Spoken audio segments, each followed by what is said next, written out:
I pledge allegiance to the flag of the United States of America and to the republic for which it stands, one nation, under God, indivisible, with liberty and justice for all. I will call the roll. Our attorney, our district attorney, Tony Pierce is here. Yes, ma'am. Afternoon. Supervisor Tinkle, Supervisor Banks, Supervisor Feinberg, Supervisor Guy, Supervisor Flaherty, and our acting district manager tonight is Mike Tisch. And do we have any people that want to speak?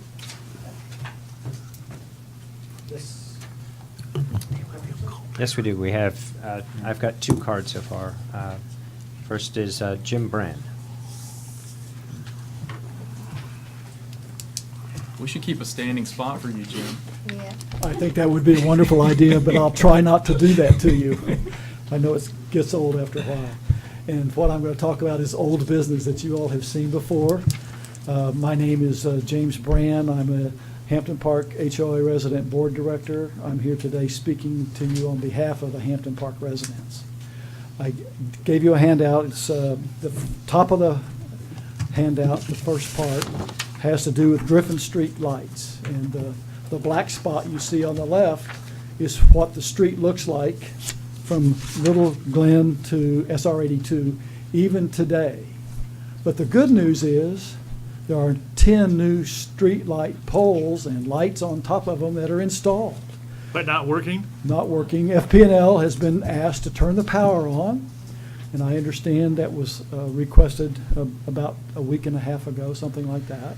So we should have lights along that Griffin all the way from Gateway Boulevard to SR 82 shortly. And I believe they're all going to be LED lights, so we'll be lit up like Times Square. Thank you all for everything you did to make that happen. I know I harassed Mike and Chris about it just about every 2 weeks for the last year. Where's my street lights? Where's Hampton? Where's Gateway street lights along Griffin? Thank you for that. And we can celebrate after the meeting if you all want. There's some bubbly available to do that with. The second thing I want to talk about is work to be done. My understanding is that the 2018 budget includes installation of a fence along Griffin Drive and the entrance to the linear park. I believe that I checked on that in October, and I believe that the budget was approved for 2018 to do that. As I requested at that time, it should be a fence similar to what is adjacent to Hampton Park on Griffin. A 6-foot-high aluminum, very nice professional-looking fence. I provided to Chris Shoemaker the names of 2 different fencing contractors and their points of contact. These are fencing contractors that have done lots of work in the Gateway area. They both are really good.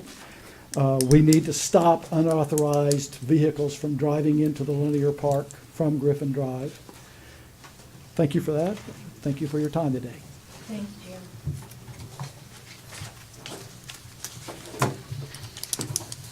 And the second speaker is Joe Schofield.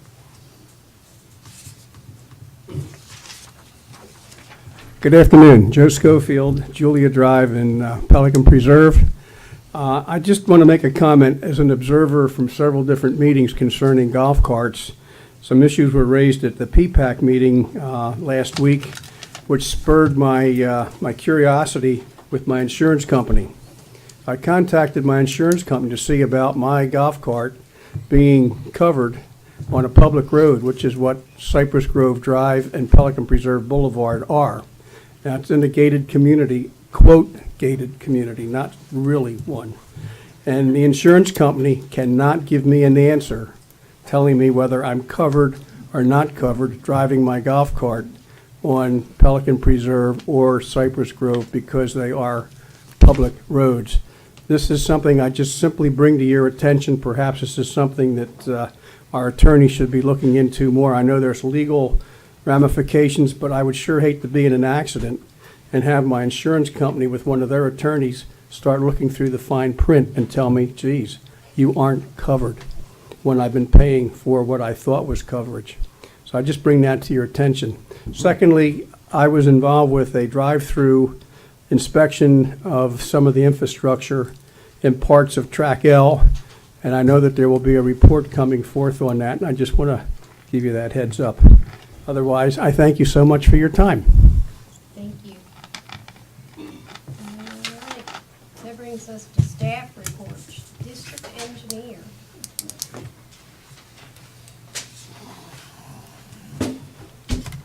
Good afternoon. My name is Tyler Wainwright. I'm with Tetra Tech, and I'll be your district engineer today. So we got one agenda item, and then I just want to give you 2 updates on other things that we're working on. So I guess we can do the agenda item first. So with the agenda item, this is a task authorization for work related to the transfer of the ERPs from South Florida to the CDD. So this is that letter that staff and Ed talked about at a couple meetings previously, where South Florida is looking for the CDD to take transfer of these permits into the operation phase. What the task authorization is for basically to figure out what all those permits are, what deficiencies exist within those permits, and then to make recommendations based on our findings. Say, hey, take these, don't take these, this is missing drawings, this is missing easements, things of that nature. So that's what this task authorization is for. Now this, I should clarify, this is actually for work that's already been done. Chris mentioned that there wasn't written authorization for this, so he suggested to Danny that we prepare this task authorization and bring it before the board for clarification prior for billing. So that's what this is for. Question? Yes, sir. Yes, go ahead. Tyler, am I to understand that you can work out 70 permits for $7,000? No, sir. This is just everything we've done so far. This is not the end of the game. So there's been 30 years plus or minus of permits that have taken place all throughout Gateway. That roughly 40% of them have been closed out, I'll say, which is transferred to the operation phase, and there's about 60% of them that are still remaining to be worked on, which is a lot of permits. This is definitely not going to be the end game. This is just a portion of that work. So the plan that we had discussed with Mike and Supervisor Tinkle and Bob Geppert when we met here, I think last week, maybe? Was that last week? Yeah. Was to move forward on past this on just a time and material basis and move forward with our contract accordingly. $7,183 seems like a very specific amount. That's what's been spent to date, Bill. Say again, oh. That's just been what's spent to date. Right, so that's I- as I say, hours I that might we've clarify already this. done that we submitted for billing. And then your district manager said that we needed to create a task authorization for that and bring it before this board. So this is a task authorization after the fact. Yes, It's really sir. 2 task authorizations, one after the fact and one for the work yet to be done to complete this. Might bring everybody up to speed what happened in the meeting, and Mike might want to add to it. We went and looked at the, what is it, 70 plus or minus permits for transfer, and we took Hampton Park out of it for consideration at this point in time because they're not ready. Even though the state had already, or South Florida Water Management District had already previously certified them based upon some information that may or may not have been factual. Anyway, we took them out. And we sat there and had a pretty good discussion on L staff had put together a pretty good spreadsheet, but there were 3 things that were not on the spreadsheet that we thought were critical. One, we need to know what we're taking. Right now, if you go and read those permits, at least the several that I looked at, it is very difficult to comprehend what the CDD is being asked to take over. Good example was Champions Green. We all know that these things were South Florida originated, which means they're stormwater originated. But they didn't even use that word in the permit. It in fact implies we're taking over 3 buildings. So the issue is to take and identify just what stormwater things we're taking over. And I suggested that one of the columns that we add to the spreadsheet is what we're taking over. A second one and a third one both tie to items that are required for us to logically have to take them over.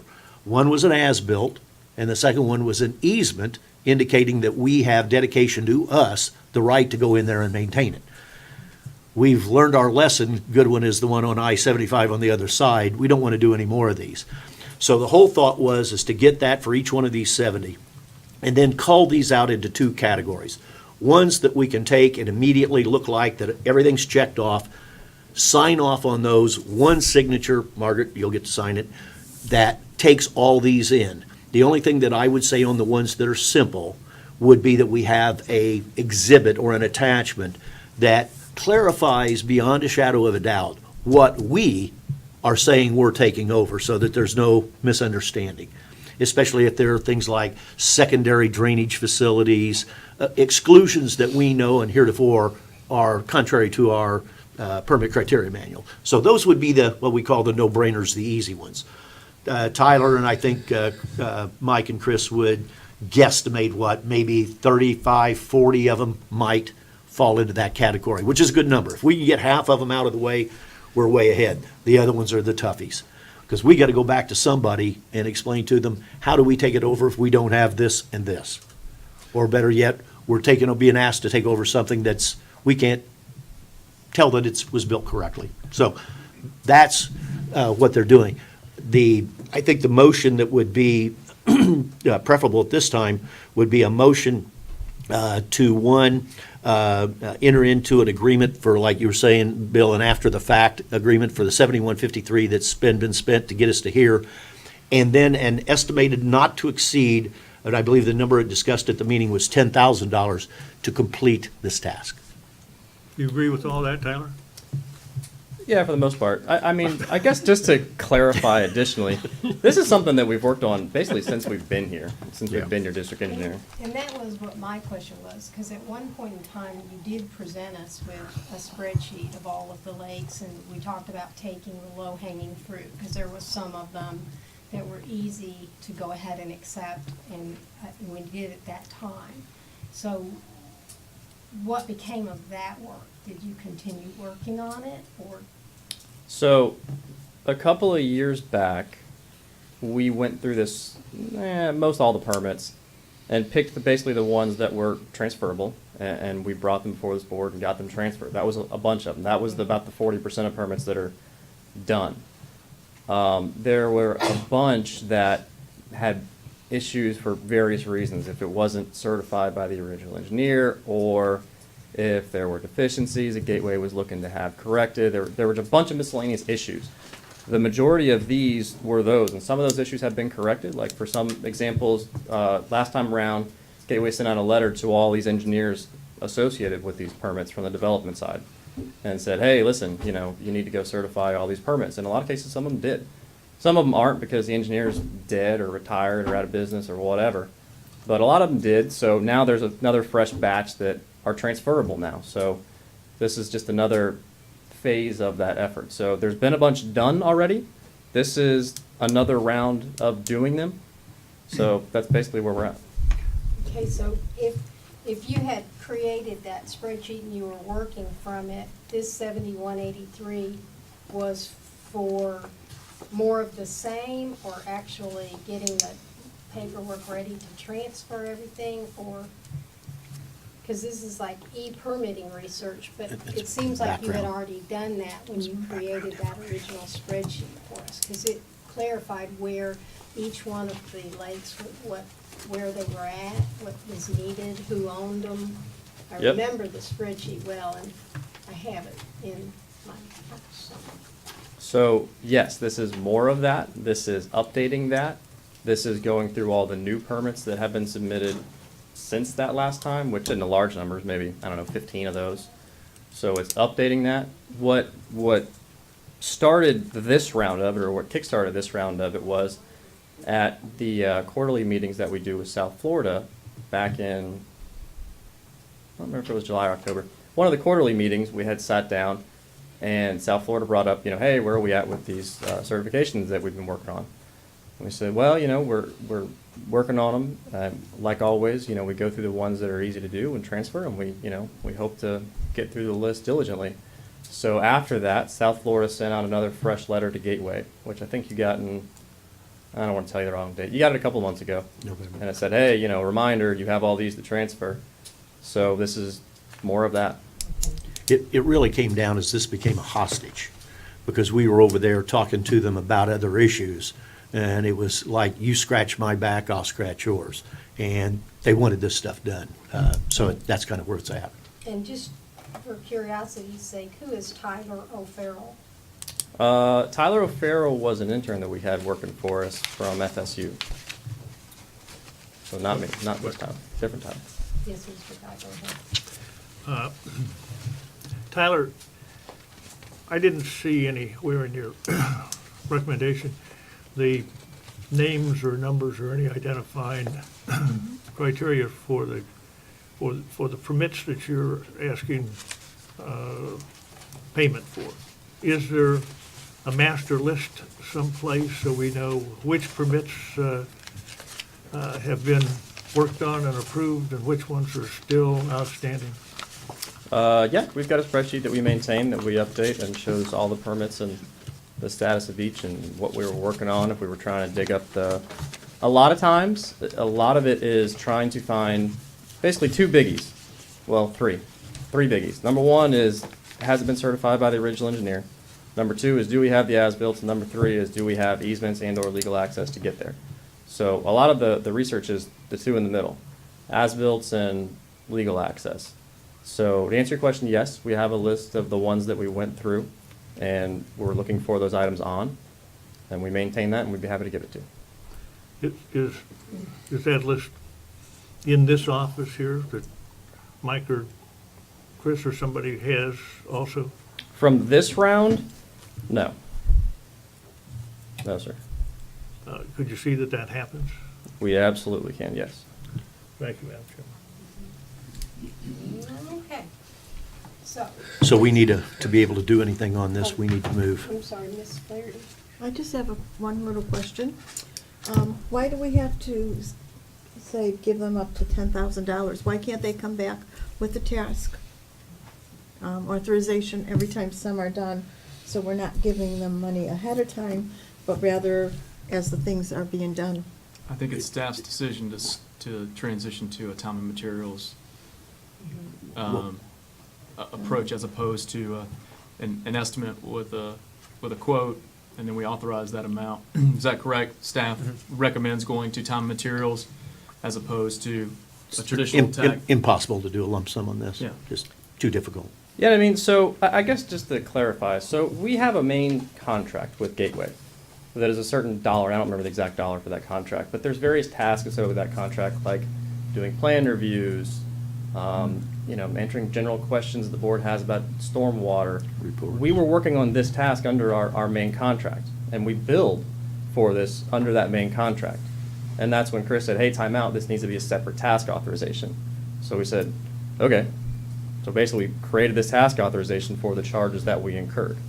So the plan, I guess, moving forward is that staff would like it as a separate task authorization. So this is for everything that we have done so far.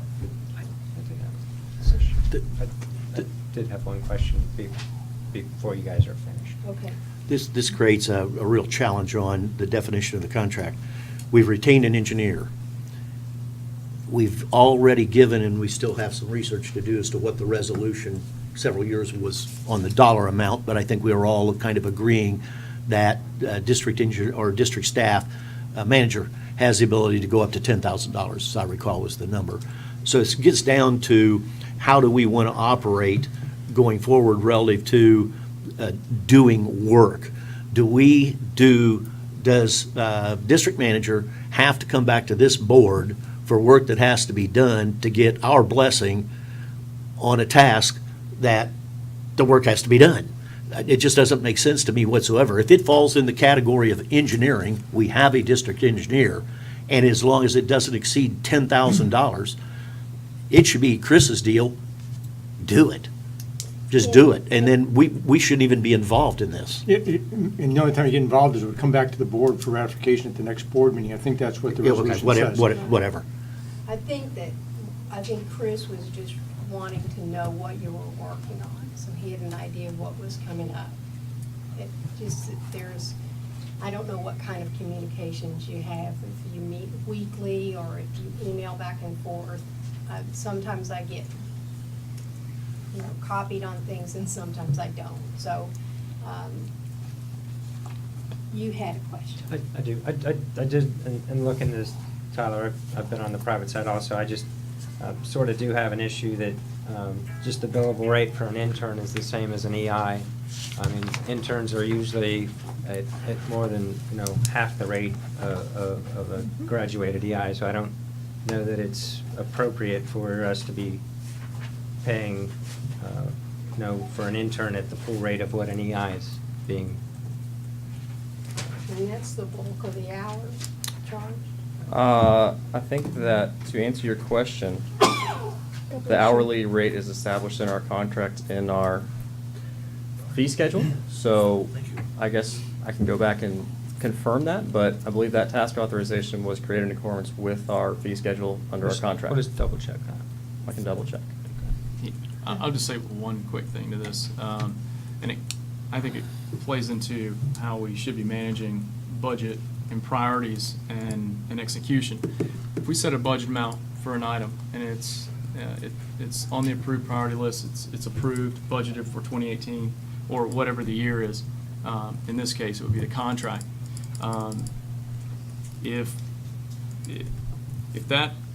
the budget is spent through activities associated to that line item, I think the district manager should have the ability to manage to that budget, and only unless there's an issue, something goes over budget, will he need to come back to the board for authorization. Now, awareness is different, and that should be included in the district manager report, that for these priorities, these are the, high-level activities that have taken place since, for a month or whatever.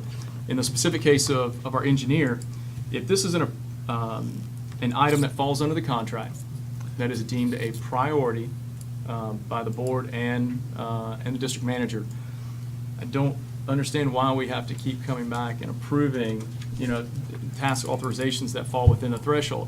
If there was an issue with this being a priority, or maybe the billing rate or something else, then we can have a discussion. But I think this just delays progress on the engineer's ability and Chris's ability to manage the work within his scope of operational influence. I would add one other item. We could be down, let's say we get to October, early November, and we had a budget of, let's say, $80,000. And the work that we had authorized to this point was at 79, and something comes up of an emergency or a normal course of business of something we need to do. In that case, I could see it coming back to the board to extend the budgetary amount, because we're going to go over. Yeah. But other than that, I agree with you. Or even in the We've got case a budget, where, go even with if we're it. halfway through the year, and if district manager determines that there's another priority or an item that should take priority over this, then we can reprioritize Right. and scale back on one item. I mean, Otherwise, that go should with be it. Chris's job to Right. manage the district day-to-day and the budget as we approve it. Well, I think part of this came from the fact that it occurred before Chris came on watch. That's part of the problem. That's how their contract is actually written with the That's- task authorizations, that for each thing they're asked to do, they will come forward and present. We were just, That was back when we were under a Mother May I deal.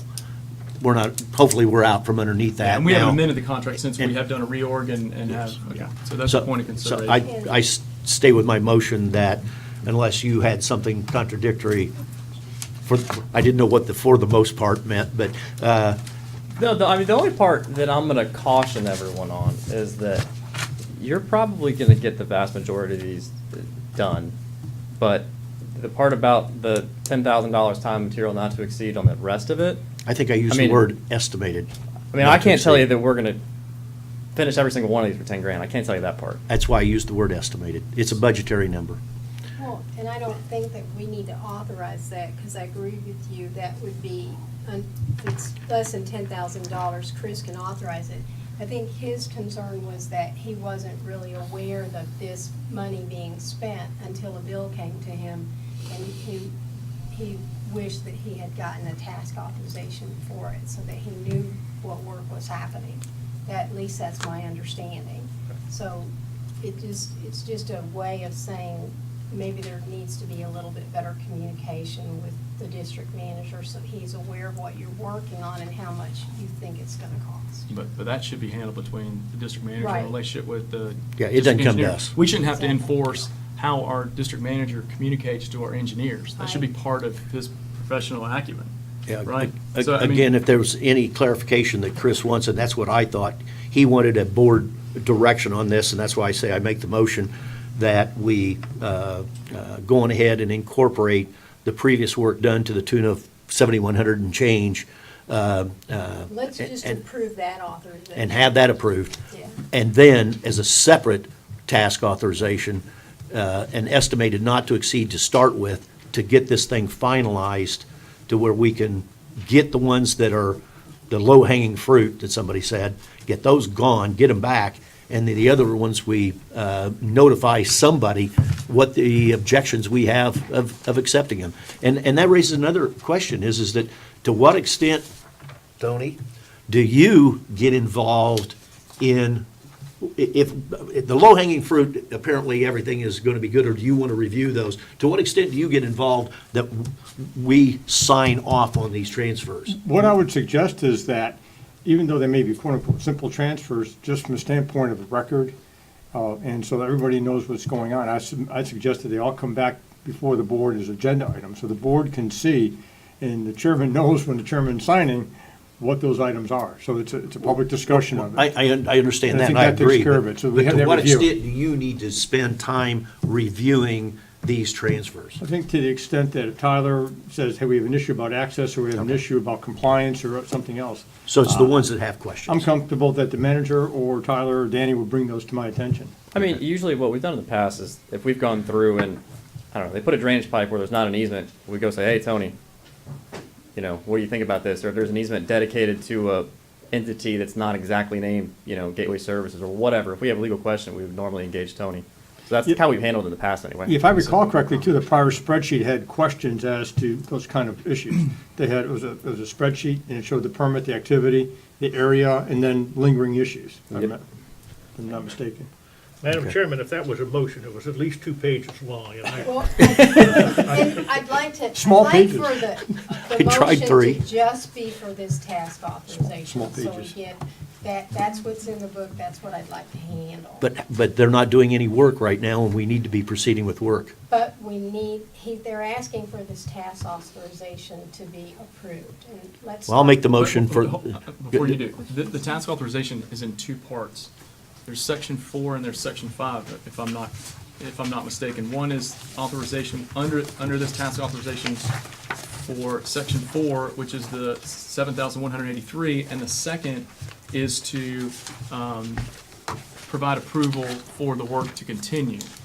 That's why I made 2 And- motions. And I would just say, when you make your formal motion, I would take out the do not exceed for the dollar amount. I think that should be part of Chris's management.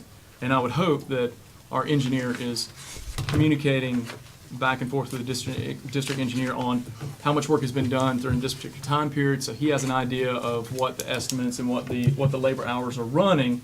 And then he can say, well, hey, we're getting a little high on this. We may have to reprioritize because the budget amount allocated for this particular item might be going over. I don't think we need to set an Well- estimated $10,000. Well, at the meeting, that was what was asked of Tyler, of what do you think, and he indicated an Yeah, estimated and 10,000. fine. That's So why I'm repeating So even it. that estimate, that soft estimate should still be managed between the engineer and the manager. Right. I don't think we need to put a dollar amount on that, is all I'm Okay, saying. well, the point is, and this has been the problem, we've got things that we've approved, and it isn't getting done. I want to make sure that we proceed and not wait in 2 weeks, 3 weeks to continue with this. Well, We got to get can this do that work in your- done. In your motion, approve the section 4 TAP authorization for what's already been done, And the second piece is to approve the continuation of the work that's in addition to Okay. to the billing amount. I'll revise the motion. This is tough. I'll revise the motion to approve the 7183 and authorize Chris to immediately negotiate and authorize a notice to proceed with the rest of the work. I'll second that. Okay, I've got a motion and a second. You had a question? I had a question. Mike brought up a point about the intern versus the engineer have the same price. If we're paying for an engineer, why do we get an intern? I don't think you are paying the same. I think in the original bill that was sent That's a to them, that contract was deal. one of the comments, and we Okay. changed that. So you probably might be looking at the original bill that was sent to you. I believe that the revised amount reflected the two different rates. Okay, because Mike brought it up, I just figured. Yeah, it's a I'd guess. contract item. It's either in concordance or it's not. Okay, thank you. No problem. Any further discussion? Okay, we have a motion and a second. All in favor? Aye. Aye. Any opposed? Motion carries. And you had two updates, I believe you said, when you Yes, ma'am. started. So, two of them. One is on Hampton Park. So as you guys know, we got the new submittal package from Lennar and Baracco back in December. We're probably 75% of the way through it. We got asked to basically put together a memo of everything that we found so far, because it's a pretty big submittal. Voluminous. It's long. So we got 4 pages of stuff so far.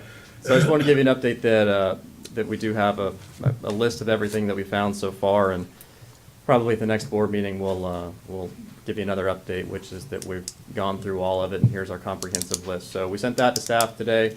I don't know if staff wants to send that to Lennar now to give them a kickstart, or just keep it for record. Either way, I just want to give you an update that we are going through that and making headway in that one. What's the procedure of how that's done? Does it go from you directly to district manager to Lennar Baracco, or does it go from you to Lennar Baracco with a copy to district management? Normally, we'll send it to Mike and Chris and Elle and Tony and whoever and say, hey, here's our draft, give us comments. They'll give us comments or they won't, and then we'll send it out to Lennar Baracco directly. Well, we have them here, and this is almost an exception. They've broken a track record. They come every meeting. They weren't here today, and evidently knew what I was going to come up with. It seems like we're always the one dragging our feet, according to them, of not getting back timely. I think we'll see, and Tony will describe, he's done his legal work and has a response. This is not all the engineering, but it's enough for them to chew on for a while, certainly. I would like to see that staff, if they're the ones going to do it, this thing goes out tomorrow to them so that they know the ball is in their park now, that don't come in here and sit there and talk about a transfer when you're not even close to being ready for one. Go get this done. Go get this done. So Tyler, even what's- though it's a draft or a first phase, let's get this out to them so they know that they've got some work to do. What's your ETA on the 25% that's left to complete? Probably next Friday we'll be done. So another week. Yes, sir. So would There's a lot, what I'm trying to say, Doug, is that I've had conversations with Dave and with Rhonda, and unless they're trying to pull the wool over my eyes, they act like they don't even know there is a problem. And that's frightening. That's frightening. As much as we have talked about this since May of last year, and then bring in code enforcement. And as of the last time we had conversation, they didn't even know they were getting a non-compliance from code. So somewhere the ball's getting dropped. That's why I'd like to see staff send this letter directly to Baracco with a copy to the Lennar and get the bear out of the buckwheat on this one. This is ridiculous. If we designated this as a higher priority, just based on your resources and your existing priorities, would you still say it's a 5-day turnaround on Friday? Is there a way to maybe focus a little more attention and get this turned around maybe by, Wednesday or Thursday of next week? Just because I understand what Ed's saying, we need to turn this around as quickly as possible, so we're helping move things along.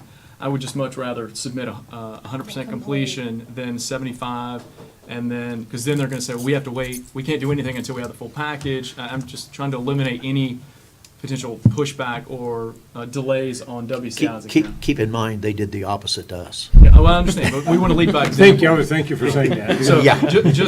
and is it possible that we could turn this around a little faster if we deemed it a higher priority? Yeah, I mean, it's, so just, I mean, to give you an idea of what we're doing, there's like, I want to say like 120 DVDs of storm pipe That's what I was gonna videos say. throughout the entire community that we literally sit there and watch every second of the DVD and watch the camera pass through. Now, a lot of the comments are, you know, hey, it's pitch black, we can't see anything, you guys didn't turn a light on or whatever. A lot of it is that, but it's just, a lot of it is extremely time consuming to sit there and watch all those DVDs. And on the lake slopes, a lot of the issues that we found was, you know, they'll give you a cross section of a survey, and then they'll give you elevations on stations, and they'll say, okay, that's a 4-to-1, that's a 3-to-1, whatever. But when you actually go and take the elevations and scale it off, it's really not. What they labeled a 4-to-1 is really like a 3-to-1. Some of the rest, so we're going through and verifying every single one of them, so Well, it's just really tedious. And there's another part to this. We're waiting on our vendor, our surveyor, to get us back information. We haven't authorized, nor is it a part of the task of the engineer, to go out and validate the engineer certification that comes in here. If we would have, we'd probably be back in 1986, still working on stuff in this community. The issue is, they can't finish that, Doug, until our vendor gets done. So I think our best bet is going ahead and issue this as a partial, indicate to them it's a partial, then there's more to come, because we're waiting on validation that Stantec was supposed to have to us yet this week of elevations. Those elevations could be a game changer in this, that this list is, What just gets action- bigger. What action are we expecting WCI to take on an incomplete package? Right Is now, there something they could- there's tons of stuff that they can start on here right now. A good issue one of them is that we ran into a drainage tile in the back of a yard. And I think you all got an email from Chris that there was going to be a discussion of this. Everything in Hampton Park is 15-inch pipe, which meets our criteria manual, along with the fact that it's got an easement dedicated to us. Well, here you got 26 homes in one street over there, Bellcrest. The first portion of it's 15-inch, and then you go 26 homes, it's 8-inch. And it's not in an easement, a design, or a drainage easement, it's in an LBE, a landscape buffer easement. What do you do with that? What we need to do is tell them, guys, that needs, one, an easement, go back from those 26 property owners and get an easement. And second, take all that 8-inch pipe out and put in 15. They could be working on that type of stuff as we speak, and with the weather right now, groundwater's low and all that, it's be a perfect time to do it. Wait until summertime and that water comes up, you will have a mess in those backyards. So there's a lot of stuff they can do. I understand what you're saying, I just don't want this partial list to then become the permanent list, and they say, hey, you provided us a list and we did it all. No, that depends upon how we write the King's English, and I think Tony could write a letter to protect us on that. Yeah, and what I would suggest, Madam Chairman, my memorandum went out last Friday, and I held off on doing any work on it because of all the other deficiencies that popped up in October, November. And my memo went out and went to Chris. What I would suggest is that Chris send out my comments, Tetra Tech's comments, as being a partial review based upon the incomplete materials we have to date, all kinds of reservations and of ability to make additional comments at a later time. And I can do real short and sweet, but I think I know Rhonda in the past has said, oh, please send it to us directly. I think it's better to have one focal point, to go in, to go out. And I can draft that if that's the board's pleasure for Chris or Mike's signature. It'll be real simple. When you read Tony's stuff that's in addition to this, there is a mouthful of work they have to do. I mean a mouthful. Madam Chairman, Yes. please make me believe that we're going to be able to bill WCI Lennar for some of this work. Now, that's, Bill, you hit the nail on the head of an issue that's been bugging me for 10 years. These guys told me about it, and I guess I knew about it and just had forgot about it. We have a provision, as I understand it, that the time they spend doing these reviews, while billed to, paid for by us, is reimbursable from the developer back to the CDD. That's correct. And you've, Who- I don't know, I can't say you've collected every single dime, but Who's- I can think of a lot of examples where you have collected that. Well, on this one here, I'm telling you, I've looked at this stuff, and he wasn't joking. It's an inordinate amount of time reviewing it. Just to give you an idea of flavor, we got a set of as-bills that have manholes on it, and they got a numbering system. They go retain a vendor. Instead of giving them the as-bills and say, vendor, I want you to do TV from A to B to C to D, they told them to do that, but then the vendor comes back with a differing numbering system that doesn't match ours. You look at it, and I defy you. You tell me where you're at. I could be looking at a storm sewer on Mars for all I know. There's nothing that ties this stuff together. But the issue on this is what I'm getting to is we're spending, Tetra Tech's spending, and we're going to get the bill for a lot of man hours that's going to go back to them for this work. If they learn that they're being billed back for it, and I may be corrected, we are billing them, but I want to make sure we are, that staff knows about this. I guess April was handling, I don't know if that got passed down the line, that staff knows that we can do it. I would think that they will expedite their process if they find out that all the time he's spending doing this stuff is going to be billed to them. Does that give you indigestion? No, sir. I mean, it's in your fee schedule that the development review fee is based on the actual costs incurred of that review. I mean, that's in your rules. So, I mean, Tony can correct me if I'm wrong, but that's what it says. That's my recollection. I mean, I haven't looked at it in a while, but. Thank you, Madam Chairman. It's a lot of work. There already. It's a lot of work. So I think the question at hand is, do we as a board, do we want to submit a partial package to get the ball rolling? Because it sounds like even if it's a week for you, it probably could be longer to complete our survey. Easily. So we still wouldn't have a complete package. Our survey was, to give you an idea of the problem we run, our survey was supposed to be done by the 1st of December, and we haven't got it yet. 'Cause From our own. we're waiting on We're waiting on our to actually vendor. execute. Our vendor. Yeah. Yes. And Michael, wasn't Chris going to follow up on that vendor? He did. There was He did. do you have any update on that? I haven't had conversation with him regarding that issue, with him being out of town this week. Okay. He told me that they would have their results to us this week, but they told us that before. But the issues I'm trying to bring up is he can't finish his report until we get that data to verify that what was built and what was on the as-built was indeed correct, or it was, let's say, misleading. And I'm going to assume that, Tony, you've agreed that you would be willing to draft a letter. A short that- cover letter, yeah. Yeah, and then this could go out, and Chris is back Monday, correct? Correct. Okay, very good. Madam Chairman, Yes. my experience has been that in a case like this, if you send a company a list of what you expect and include with that a partial invoice for the work that you've already done, you often get a faster response than you'd normally expect. And that would be appropriate, Bill, good point. That would be appropriate. Not appropriate, I don't think, for him to do it, but staff to do it, I think that would be very appropriate. Whoever. I mean, that's a good point. I mean, what we could do is, we run invoices once a month. I mean, we could just give you a culmination of all our charges to date and just include that with a letter and say, hey, by the way, charges to date are however many. That would be appropriate. I think Yeah, that's I total, think that's a that would great be idea. appropriate. Done. Yeah. Well, if that requires a motion to do all of that, and Already have noted. Tony draft that letter. Along with estimated fees to date. Along with estimated fees Obligation incurred to to pay. date, I'd have Tony do it and give it to Chris as a draft. So just to clarify for everyone, it's our fees and Tony's, right? Right. Yours are recoverable also. Yeah. I'm concerned if you send in, except partial, that they're gonna say, oh, we did everything on the list. That's why the letter's got to cover it.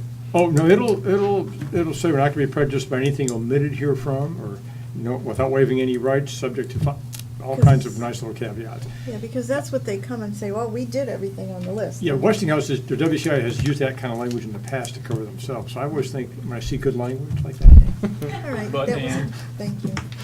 If they would do that, then the next time they give us a partial submittal, we'll say, when you're done 100%, bring it in. Two can play that Can we game. do that? Two can play that game. I don't know that we really need a motion for that. Tony, do we? No, I'm fine. We have the Just- consensus of just the get- board. get it I think out. we all understand what their Yes. desire is, and we'll follow through. And you had a second item? Yes, ma'am. So at the last meeting, there was a discussion on Tractel and some issues with curb cracking, sidewalk issues and stuff like that. So Stephen Agapi from our office went out with Pelican Preserve and Mr. Schofield last week? Schofield, sorry. That's okay. And they went through a bunch of areas. Mr. Schofield actually put together some pretty comprehensive, nice spreadsheets documenting each location where there were issues. We kind of broke it down into two categories, whereas one issue was, if it was just a small hairline crack, we said, hey, it's an issue, monitor for now, no action currently required. And then part two was, hey, this needs to be fixed. So we got spreadsheets put together that identify all of those. Just for your edification, I think there's two instances within the Tract L boundaries of items that we are asking to be repaired. One's a curb crack and one is a sidewalk panel. So that's within the boundaries of Tract L. Now I think, could be wrong, but I think at the next board meeting, the plan was to put Tract L back onto the agenda, right? Yeah, I believe that. So, I guess just you're- a heads up, between now and then, there's two items, and we'll put together, a written memorandum on the next board agenda, but just so you know, that's what we're dealing with. There's a lot more issues in other areas of Pelican Reserve, and the newer areas, and areas that you have not accepted yet for conveyance. So we'll update our memorandums in those areas to reflect the current issues, so that's where we're at. May I make a comment there, based on your conversation about not having everything completed, but going forward with new information? I just received information from the woman that was originally responsible for this job that I'm working on. She's back in town, I'm meeting with her tomorrow, and I will get the balance of the information I did not have available for our inspection. I have a very good idea now what Steve considers something that we shouldn't worry about versus something we should. So I am hoping to get information and, with your permission, go through that and maybe pick some additional things that may need some attention.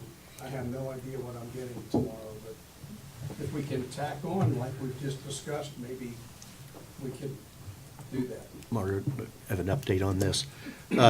Knowing that we were going to have a discussion on this today, but not to go into the detail until that February meeting, we'd asked Chris at the last meeting to get a hold of the bonding company because there were a couple of issues we wanted to know about.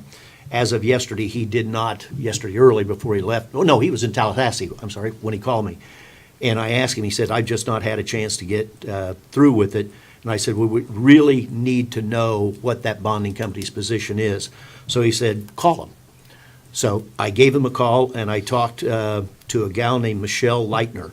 She is the head person, the agent for Marsh USA, which is the agent for Westchester Fire and Casualty that has the bond on this project.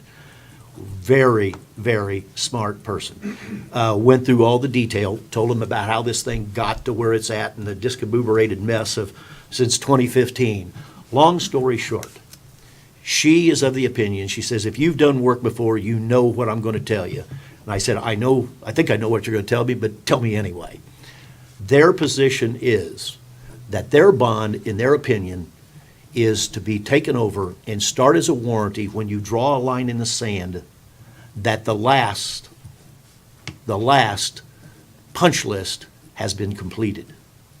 So the way she puts it, if you come in and anticipate not having a punch list and not having the developer do the punch list, and then wait for 3 years or 2 years, and for whatever reason it doesn't get done, you come to us.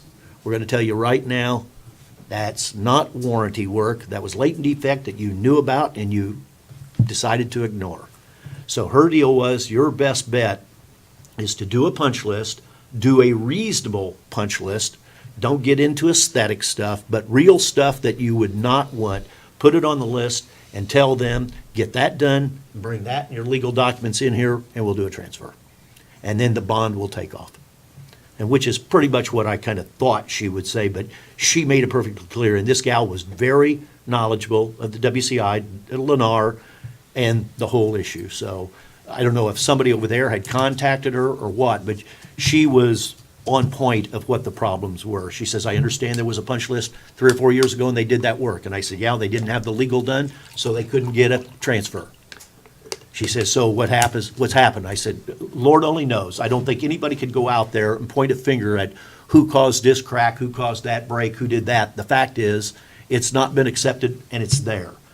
She said, you work with what you have to do, prepare a certificate of a punch list, which is, I think, what Tyler is saying to do, that for our next meeting, we have a punch list and we agree to that, send it to them and tell them, guys, get this done, and we're off onto a transfer, as long as Tony's satisfied with the stuff that Pavis is going to handle on the legal side, and get this thing off dead center and be done with it.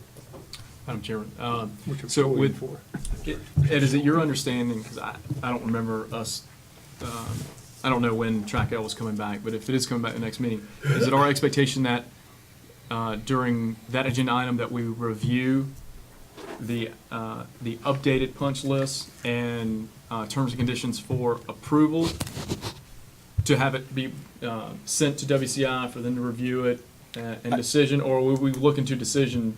I think the way we would do it, and again, getting over to the management, so that the 5 of us need to be looking at stuff like we need a hole in our head. That's what we got a manager and we got a team for.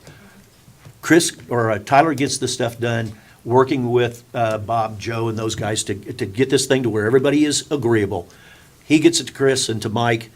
They get it approved, come to the board, and the only thing that we're going to talk about is, okay, here's our finished product. You give us the documents back, and then we can do the transfer. Okay, but we're not expecting to accept or to make a decision on accepting or not I would accepting. I totally rely on our staff to take what Tyler gives them and pass that And the only on. reason why I brought that up is if we have information, should we be delivering that to WCI prior to the next meeting for their, I don't know why. for their feedback? I don't know what the timing is, how long it's going to take you to get it, but it's, from what I understand, the most part, the work is done. It's just putting it in a format of a punch list. And then if we typically send it to Chris, just like Chris sent a transmittal letter to RWA and to, was that RWA or was that the It's other firm? RWA. RWA? So, I mean, And be done with it. There's 2 items, and I don't want to say they're not important, but one is a curb, one is a sidewalk panel. I think our intention is, that's within the Track L area anyway. Just stick to that. Yeah. There's 2 in Track L. I think our intention was notify Lennar, hey, listen, you got these 2. We're going to update our recommendation of approval to be contingent on you agree to go fix those 2 things. That's what you're going to see at the next board meeting. So, and that'll happen before the next meeting, so we hopefully will have feedback, or at least WCI will be able to speak to that. Madam Chair. Correct? Okay. Yeah. What Tyler said is entirely correct, because the last thing, maybe not the last thing, one of the last things that WCI Lennar wants to do is to have us messing around with their bonding company. Because if the bonding company has to get into it, the next time they have to prepare a bond, it's gonna be a higher premium. And they don't want that to happen. So as long as we do what Tyler and Ed said, and be reasonable about it, I think that's the best way to proceed. I agree. Well, she brought up one thing that I've heard up north many a time. These contractors assign and get these bonds, developers, they sign some type of a security agreement that basically says if the bonding company goes out and incurs $10,000 on the basis of this project because of something you've done, we'll take $10,000 out of your assets somewhere. So in other words, they don't pay any money. And she made it clear that agreement exists here. Yeah, So two that items, helps yeah, us. 2 items. Typically, we have the bonding agencies will have some form of collateral or some other assets that they can tap to recoup their costs. From the standpoint of if it's going to be on the agenda for February 1st, the difficulty is I have not received any further documents to date. Legal side. Correct. Recall, they said, we have this easement coming, we have this easement coming, we have that document coming. That has not been provided. And the Tuesday before the board meeting is next Tuesday. So if I don't, and for me to get them on a Monday, well, what's happened in the past, quite often I get items on Friday afternoons. with the expectation to have a turnaround by Tuesday noon to get, which I think is unreasonable, but that's been the unfortunate sort of pattern I've noticed. So I don't know if everything will be coming back February 1st, other than just this punch list item. Just, Okay. Well, I Well, mean, they if there's- indicated if at he's that not meeting ready, they I should mean, have it. yeah. We won't put an agenda item, right? I Yeah, mean, once again, they, at the last board meeting, they said they had it and it They- should be coming shortly. That's correct. Right, that's correct. Well, we may or may not be seeing this on February 1st. But at least our plate's clear. Right, exactly. Yeah. Anything else, Ty? no, ma'am, that's it for me, and that's actually it for me for the whole meeting, unless That's you, right. Well, I think we do Anything have else? two other items. We have approved, we, the board, have approved both the facility plan and I believe the stormwater budgets. And are you working on those, or do you have a contract? I know the facilities plan, we do not have an executed PO from Gateway. What's the other one? Gateway Green Storm Sewer plans. Let me check with Danny. I don't think we have one for that one either, but I will check with him. and I confirm. think we've approved all those. We need to get, do you know where we stand on those notices to proceed? I We should be don't- working on this stuff. Don't have anything to give a notice to proceed on. Those are the two task authorizations that We we have- brought before the board. We have to sign Margaret, have you signed the contracts? I haven't seen them. We did this 3 months I'm ago. sorry, say again, which are these two? The board approved in November the facility plan to proceed with the facility plan on the next phase 2. Right.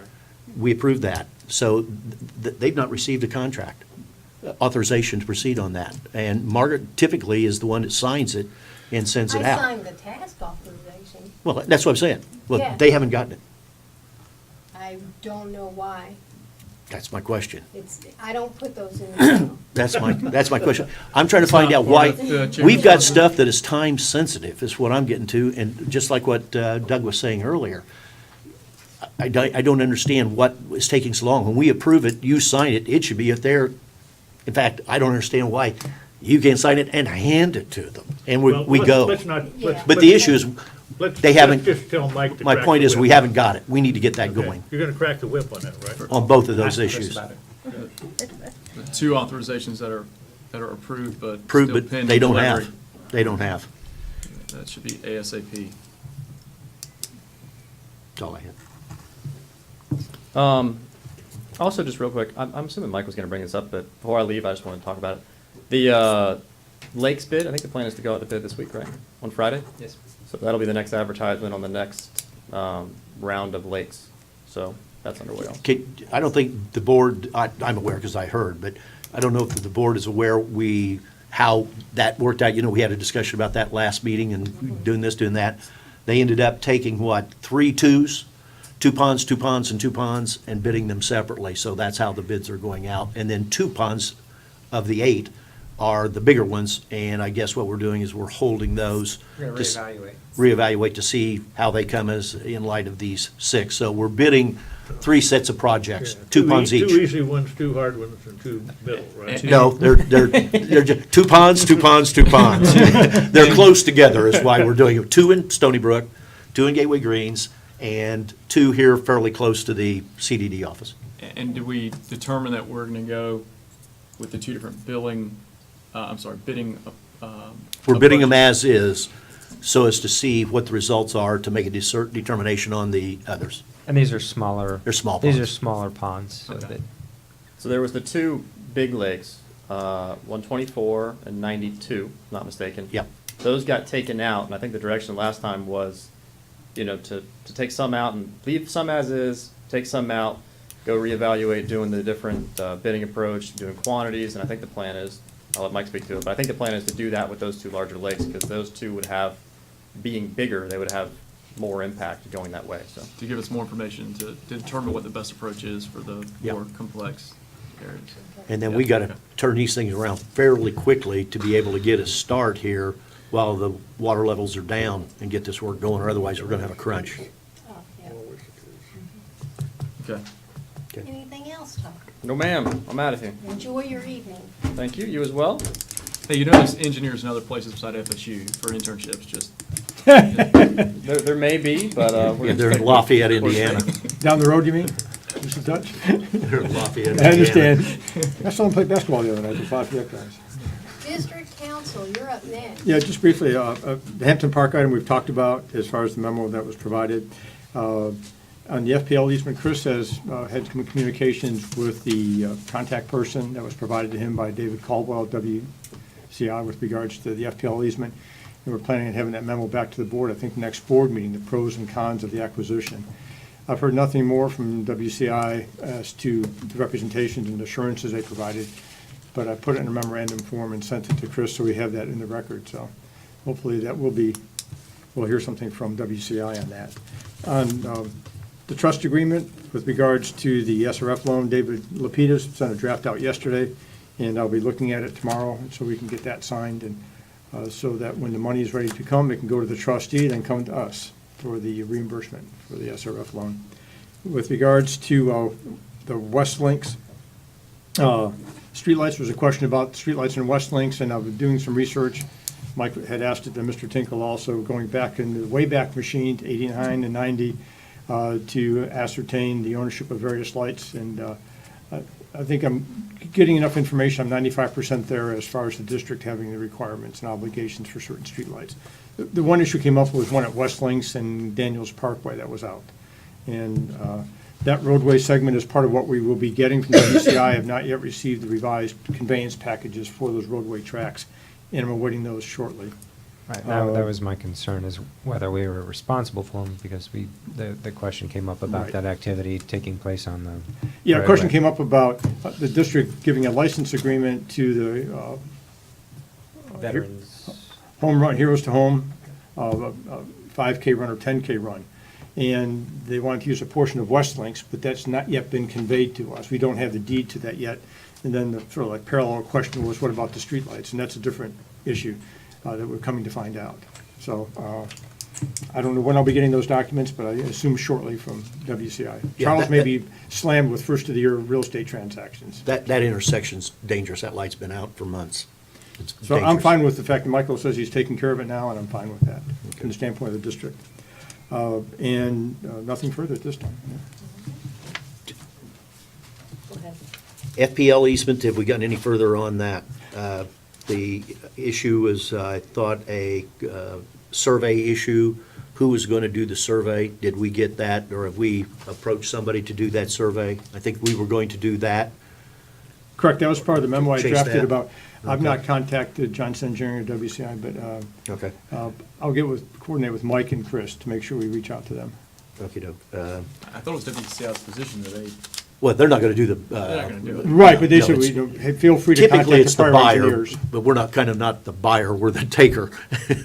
We're getting it, so. Yeah, they said, feel free to reach out and contact the prior engineers to see what that cost would be, whether we could Yeah. reuse prior surveys Okay. and just update them, which would be a tremendous cost All right. savings. Okay. And they also, WCI, if you recall, indicated they would do the research at Lee County to make sure there are no compliance issues with development orders, violations of any provisions. Yeah. So they were going to be doing compliance with the park requirements and everything else. The other one for Tony, and I think this is where we would go with it, is that I've been driving down every afternoon, not when I'm not playing golf, Gateway Boulevard, and somebody isn't getting the lesson. That is a mess down there. That parking cars, School that's out they at park school. those cars anywhere and everywhere on that right-of-way and just tearing the daylights out of everything. And same thing on the opposite side of Brown Academy. I think what we need to do is authorize our attorney to send a bow shot and let them know, we're not gonna do this anymore. It's You either do it or we're gonna. dangerous. It's Driving very down dangerous. that road is Because those people, dangerous. they park at an angle to where the guy that's wanting to pull out can't see around him, and you've got cars going down there, supposed to be, what, 35 mile an hour?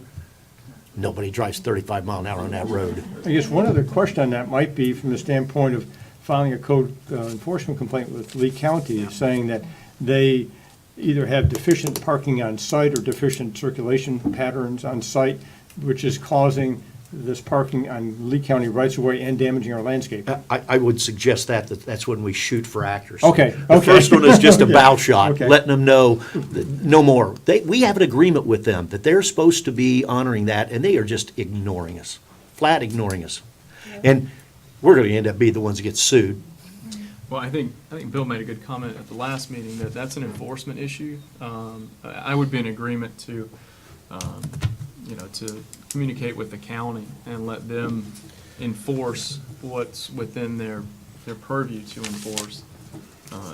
I understand where you're coming from, Ed, but. I can go along with whatever, but Going on for years. we got to do something. Yeah, this has been going on. I think that there might be a double-barreled approach, notify Lee County of the issue of the road, and so they can take what action they may need to from a code enforcement or development order compliance requirement, as well as putting the school on notice that we'll be looking to them, whether or not we can ever recover from them, looking to them for the damages to our landscaping. Yeah. And I'll do, see if we And I can would just recover add, that. and again, I think it's a great thing to have additional growth in restaurants in the building, but there's some same issues. Oh, skinny over- dogs? Yeah, well, the saucy meatball. Saucy And I meatball. think it Saucy might even meatball, give okay. them an opportunity to kind of regulate their customers. Okay, I can Just just send a letter just to for them their also.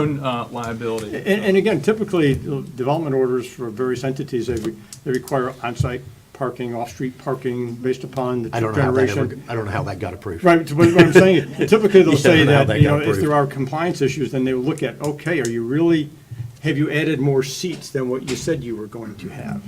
I know restaurants never do that. When you add the streets, when you add the number of seats and add the number of cars, I was over there the night after, or Christmas Eve, after church service, it was packed. And you couldn't find a place, and everybody was doing, like you were saying, just pulling right out onto the road. Okay, And so the trouble is, it's they're, equal Yeah, the just- trouble is, they're angled Okay. parking, and when they back up, they're backing right up into the traffic. I'm fine with And it's both. great to see, but Yeah, Some of it. it's probably creating issues for them as for well. them too. The food, and the So- food's good. Yeah. Kathy? Yes. Mike, you were gonna contact the DOT about that for, no parking issues because of the Brown University and the charter school and Saucy Meatballs. Did you? I have contacted Lee County Department of Transportation. They're supposed to be putting up no parking signs, that the law enforcement can actually then go and start citing people. Maybe, Tony, if you could draft some sort of strongly worded letter that we could send to Lee County DOT to, because the Well, you know request what, was we'll made. copy DOT on the letters that we send to the That was, charter that schools. was made How's over that? a month ago, and they've done nothing to come out and. Get the Okay. get the bulletproof Well, resistant my- signs. My point was, let's reach out directly to DOT. I wasn't even talking about reaching out directly to the school, but I have- I think it's an enforcement issue. I've spoken to the gentleman that would actually go out and do the engineering to put the sign, design where the signs go. Any and ETA on that, or I does he will- understand the priority? I will follow up with him Okay. tomorrow. Thank you. But I think the letter to these places to say that you're ruining our landscaping, we're gonna have to bill you for replacement would be appropriate too. I think, I have the direction of the board to do that, come back by water. All I had for Tony. Okay, that brings us to. May I be excused for just a minute? Huh? May I be excused for just a moment? Oh, yeah. Thank you. Staff reports, district manager, acting district manager. As you can see on your screen there, Chris this week is up at the FASD conference, becoming certified as a certified district manager. Let's see.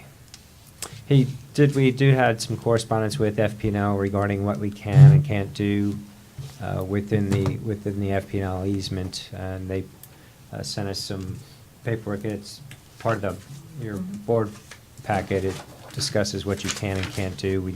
We do need to talk to them about the type of fencing that they will allow, because we'll have to see what they say with some of the types of fencing that we are proposing. I know that metallic fencing can be problematic around the high voltage lines, because it gathers a charge.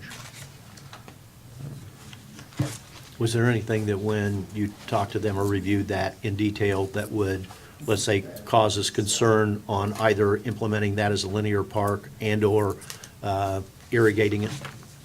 Chris had conversations with them. I have just had the correspondence that you have in the board book. Okay. Then down to my items, I've sent out 4 contracts this we could actually either go out tomorrow or Monday, where the landscaping contract, the mowing within the rights-of-way, mowing of the sports fields here, and then we have another contract that's going out for tree trimming.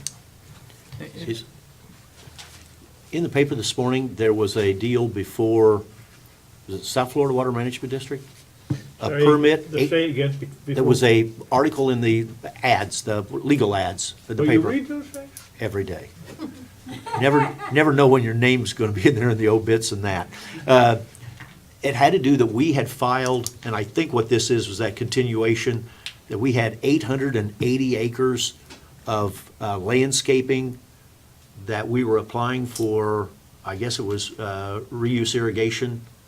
Was this a continuation of that permit that we get on the wells that we have to do on an annual basis? That Could would that be- have been what it was for? I'm not sure of that. Because I was a little surprised, 880 acres, It's a lot. that is a lot. Do we have that much acreage under landscaping? 880? We do have. Well, then we haven't got any problem with getting rid of water, except in the summertime. Okay, well, I saw that in the paper, but it said specifically Gateway, and it was a permit, so I guessed it was something that we had to file. And it's coming up for public notice. Okay. I have a couple Yes. questions for Mike. Certainly. Thank you. Do you know anything about the reimbursement from FEMA? We are still working through the process with them. Okay. It's filing all the appropriate paperwork. There was something that, I guess we had spoken to them about the potential reimbursement for the stormwater cleanout over in Pelican.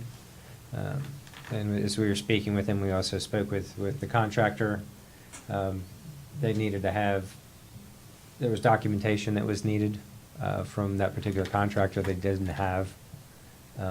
So we're not able to move forward with reimbursement. This isn't stuff that could be done after the fact? Because what you're talking about is cleaning inlets. Right, but Anything that we had on that, you could. they needed to have tickets as to where the material was taken to disposal. okay. And when you don't have all the background information and looking at, they're gonna deny your claim. We were told that at the meeting we had on Wednesday. So then, again, using Gateway Greens, we do that. We want to have then some documentation in the contract, at least for the inlet cleaning, cover this so that we get that. How long can we go before we lose out on the filing for that work, or that money? That's actually coming up very, very quickly. Then we need to get that contract done very, very quickly. Well, the last date to submit work for reimbursement is the end of this month. January? Yes. You aren't gonna get the work done by the end of this month. No matter what you do, you aren't gonna get it done that fast. I would agree. Mrs. Blairty, I know you had a couple other I items. do. Common pool was closed today? It was. Why? Temperature. The temperature was at 30 degrees. Yeah, but people like to lay in the sun even at that temperature. Yes, they do. I saw them out at Stony Brook Pool laying out in the sun. But my concern was that it was closed, but there was no sign out there. We- It was just closed. We posted a sign on the webpage. Okay, but there should be something there when people come, because not everybody will go to the webpage. I would think we should have. Where's common But you- sense? Common, You can't get through 30 the degrees, gate- they're the gate's crazy. closed. I know, but it should be like closed because of weather or something. I would, that's my opinion. I am checked into the policies of both Lee County and the city of Fort Myers with regards to pool closings due to weather. And I will be coming forward with a policy to bring you, when the temperature gets to a certain point, it doesn't make sense to have staff out at the pool for one person that wants to swim in 30-degree weather and spend 8 hours there. That doesn't make a lot of sense to spend resources to have one person there Insane. for people who, want to come out and swim in that very cold temperature. Okay, may I continue? You may. Thank you. Do we know anything about the defibrillator purchase? Have not purchased those yet. We actually have to go to training and a bunch of things that Mr. Peters laid out before we can actually, I have looked to see where I can purchase them, trying to get them economically. Okay. And does that, when we approve that, is there also a policy that would need to be created? Oh, there was a policy that was part of, that went forward with that. There's Yeah, a, we voted on it. We voted on it, yeah. staff needs to be trained before we put anything up. Yeah, he had some of that. I have three. I mean, I remember the four, policy, I didn't know Kathy's if that down. was the, if we would, if there was any addition or modifications to that as we roll out the actual, implementation. I don't know, I've got to go back and take a look at it, and then if I have any questions. My last one is on the consent agenda, we have the spreadsheet. The soccer team did not sign the contract. Has it signed yet? I was in conversations with them this week, so we will have a signed contract. Okay, thank you very much. You're welcome. I am finished. Have a couple for him. The Gateway Greens HOA is getting ready to do a major landscaping project on West Links. And I know I've talked to staff before that we have the pump station there on the west side of West Links. Yeah, probably all looking at Kenny. You wanted a place to park a vehicle, what do you call it, generator? Generator and a Thompson pump and a vehicle. When you get a chance, can you just draw up a plan, an 8.5 by 11 sketch of what you would like to have as an area? And then the second thing is it going to be concreted or stone? Ideally, yes, but I doubt. Whatever you- Stone, no, I would really be against any kind of So stone. you'd rather concrete it to have a Concrete. pad back there? Okay, Yes, that'd because be our better. landscaping people wanted to know. So once we get your, what do you call it, sketch, we can bring landscaping up to it and kind of, what they're trying to do is hide it. And I said, you might be able to hide it from coming up the road, but when you get in front of it, you're not going to hide it. It's there. Okay, Yeah. so if you can just drop a sketch, get it to me, and I can get it to our landscape people. We had asked at the last meeting that we wanted to try to set a date on the methodology, meeting with the methodology consultant. He evidently told Chris that he didn't want to wait till our February off-site deal meeting. That he's losing 30 days of time. So I thought Chris was trying to work out another date to where all of us can get together with him. Did he get a date by any chance? I do not Okay. know the date of that. Because if we wait another 2 weeks, we're going to be back to the time of the, what's he call it, retreat? He doesn't use that word, he uses another word. Advance, yeah. And then the last one is, where are we at? Residents in Gateway Greens are asking, where are we at on Pond 106 repair? Is that one of the experimental ponds Yeah. that we're going to? That's the one we have a contract, or we have a proposal from Brad to bring it up to speed. Where are we at on getting that done? We're gonna actually also talk to Met Tower, and since we're in dry season, we're gonna go over there. We're actually have the gentleman coming in from Propex next week. I think we're gonna go over there and take a look at some of those with him to see what his thoughts are. Okay. Well, the understanding over there has been, up to this point, that pond that was experimented would be essentially brought up to speed the same as the other ponds, which would be the stone, so that the three would be consistent. Are we looking at doing something different? No, I believe that was my understanding also. Okay. So we're getting an alternative bid or another bid. Another bid from another contractor besides Brad, and I think also we look at access. That's always a tricky little issue over there. Okay, that's all I had. Doug? Yeah, I have a couple. So this is for district manager, but if you can take this back to Chris, it also impacts the managers in their areas. So we've gone through, I think, enough time within our reorg. We've got leadership positions in place, at least those that have been hired. We should expect a staff review of 2017 that should be delivered to the board to evaluate the existing staff structure and whether or not that fits what is needed for 2018. So we need a staff review, and I would imagine that would be done spearheaded by Chris, but also executed by the senior leaders within their areas. And I'd like Chris to do a full organizational assessment. So based on the reorg, where we're at today, does he still feel like that organizational alignment fits with what our current district needs are?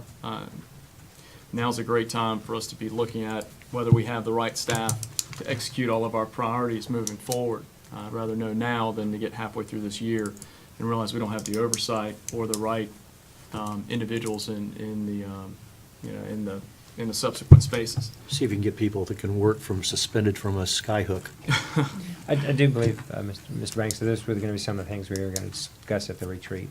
Because Chris had talked about that with staff, that we would working on these priorities, and then those things would be discussed at the retreat. So the expectation is that you would have done some initial staff review to bring to that meeting so we can discuss where we might have opportunities or if we're deficient in some areas. Correct. Right? So that's the expectation? Each of us have things that we're going to bring forward and discuss with you. Great.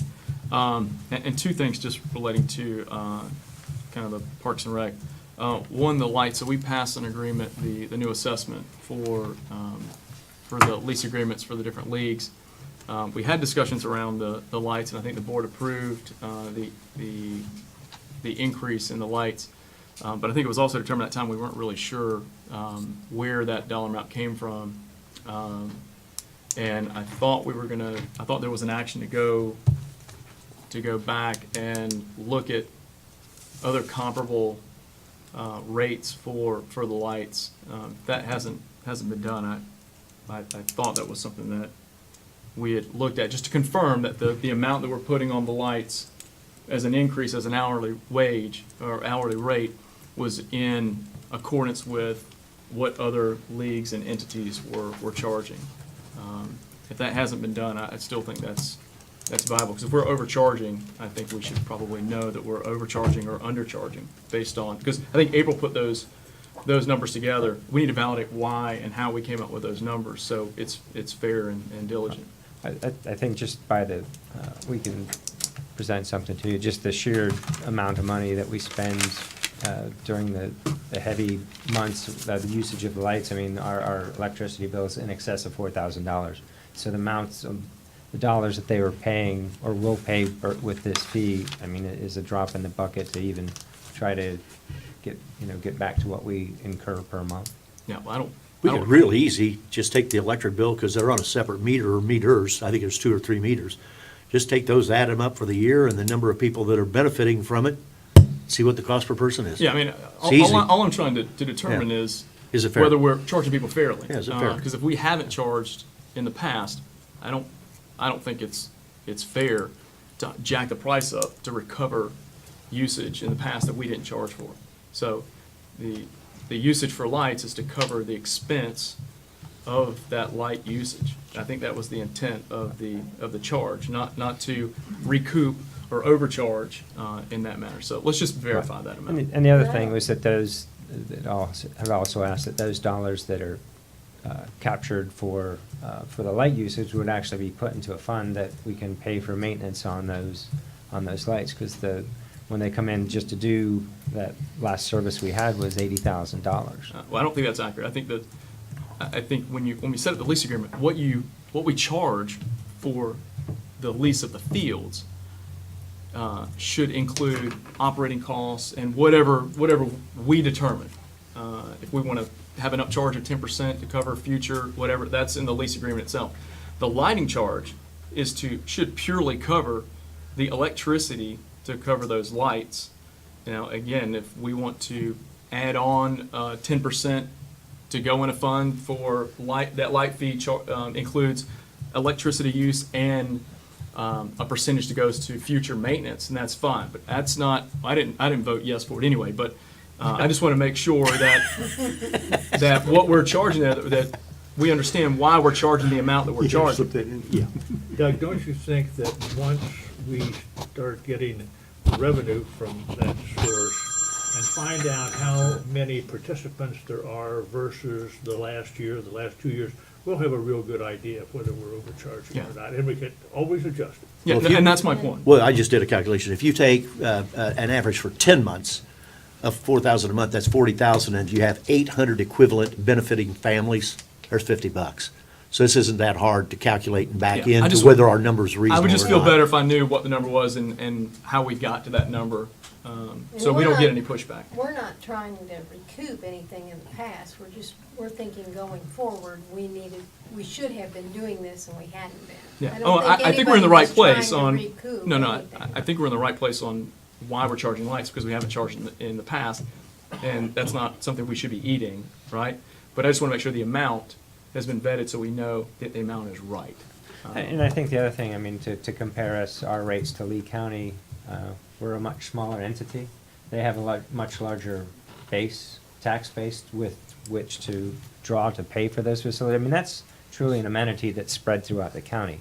And though their rates are lower than ours, they have a much larger base to draw from and to cover those costs. And that's fine, I just want some validation and justification on why we're charging that amount. So when people ask, our answer is, I don't know.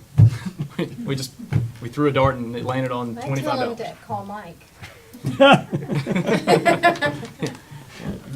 That doesn't always work. And so that's all I have for that. Thanks. Did anybody else have anything for Mike? Did also want to note that if you noted driving up and down Gateway Boulevard and in Stony Brook, the signs, they were out the last 2 days, Tuesday and Wednesday, putting the signs up. Did it? New So signs. coming- Yeah. New signs. They look Right. great. When, The new street signs went up. when are the 13, 14, whatever trees going to be cut? We have to, the contractor's needs to work with Lee County DOT to set up a day, a weekend. They have to do it on the weekend. They can't do it during the week. I know I've been turning left off Commerce Lakes onto Gateway Boulevard. That is tough. You can't see. Try doing that with a 16-year-old. Yelling at you? No. Or and driving? Driving. Oh, And you're trying to tell them, you scoot up a little bit. You can't see. You scoot up. I'm not supposed to. Those days are over with. I don't have that problem. I just have my wife. Let me know. I'll send him over to your house. I can take you around for a little bit. And we have had a little bit of fence work done in the dog park. They erected the fence between the small and large dog park. It's not complete. We're still waiting to get a new gate in there, but we have seen a little bit forward of momentum on the fencing. Are people still getting locked in? The lock issue there was something wrong with the lock. They're actually getting us a new lock. Actually, I take that back. I went out there with him last week, and that was due to I guess an irate dog user in the park. It actually kicked the gate or something because the locking mechanism was broken. Nice people. So we're getting a new lock to replace Sometimes the one that was dogs are broken. nicer than the runners. those are pet Okay. people. But I just did think of one. Pass Pet- on pet to, parents. pass on to Chris. We need to put on the February, I'm assuming that it'll work on February 4th, on the agenda, a discussion of Hampton Park, that assuming we get all of the information, that we'll be in a position, we need to be talking about putting in a request to South Florida Water Management District to start the process of looking at controlling the structures on the overflow structures, weirs, adjustable. For Hampton Have a Park, discussion that the board or has to be able to go to, authorize our engineer to go to South Florida and ask that we get permission to put those, well, it's not really those, it's only one, the main control weir at Hampton Park on an adjustable mechanism. Why limit it to Hampton Park? The other one is on a control elevation that there's no room for slide. There's It's some of it's it controlled by Pelican a, Preserve that it's controlled by a higher elevation. We need The other permission one's got a from- 2-foot ride. From Florida Water Management to adjust the weir. Yes. Correct. Yeah. Okay. Except we put that on the board minutes for, our agenda for a discussion. You're blowing me off. Isn't there at least one over Pelican that could be adjusted? Yeah, the only problem with those bills, we're waiting on the data, the flow data, and we don't have that yet. But I would certainly agree, we got to do that over there too. Good example is we found out that we're number 3, that's in the documents, that's 25 foot wide, it's 20 feet wide. Well, that makes a difference. Wasn't built right. Wasn't built right. Now, there's ramifications with that. We make it 5 foot wider, and we'll be able to surf down there in your neck of the woods the next time we have high water. So there's a lot of things that have to be looked at, but I totally agree. That one needs to be looked at also. Utility manager. Good afternoon, Kenny Hall, Utility Manager. I'll just go into Pelican Preserve with what happened in this last meeting. It was pretty. I thought pretty good meeting all around. We got a lot of good information out to a lot of people that were very upset and looking for answers. So we tried to get as much information out to them as we could. And I've been really trying to follow up with them as best I can. They did a lot of sampling. They did about $3,000 worth of sampling from random places all throughout the neighborhoods, and nothing really came back. Everything came back as far as water quality. We're still waiting on bacterial counts for the color. Other than that, we had one place in Casella that had a kind of a low residual. Everything else was right where it was supposed to be. We tried I tried to get as much information as I could to the audience as I could, as best I could. Some people were really worked up. Some people were just looking for just a certain amount of information, and other people were kind of on the fence. I talked to him today. I talked to Carol. We're going to blast out hopefully tomorrow a flushing schedule for next week. We're going to do the 333. We are going to go just systematically in an orderly manner through each street on each neighborhood and go through and have them flush for 15 minutes 3 times a day for 3 days in a row, Monday, Tuesday, and Wednesday of this coming week, and see if that makes a difference at all. We get any action. If it does, great, it'll solve the problem. If not, we can eliminate this and move on to the next one. I've gotten really good results. I've had 4 people now that have told me directly that if that line in their sink is chlorinated, the issue goes away. And then I have 2 documented email cases with the P-traps. Smell dissipates, there's no problem. And then I have what we found yesterday at the meeting was I wouldn't say a substantial amount. I have all of the questionnaires that were brought in that the residents filled out. There's a lot of detail in these, certain things that stand out, others not so much. It's kind of more on the random side. But that white line coming out of the faucets, going into the faucet, seems to be the number one area. It explains a lot with the back bathroom smell that is there, but on the first draw. So if we get everybody, we're at peak right now. We've got everybody there that's going to be there probably for the year, and we're going to go through and we're going to start the flush about 8:30 in the morning, and then we're going to have the residents there start flushing at about 9 and go through systematically and see what happens with this go around. Say it was a long meeting, very informative.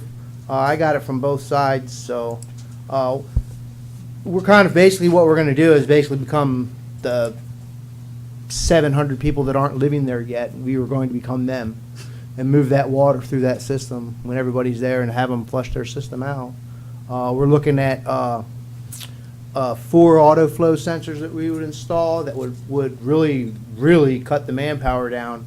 We'll have them installed and run at off-peak hours, right before peak hours, say about 9 o'clock. Run them at 2:30, 3 o'clock in the morning. Run them for about 3 hours.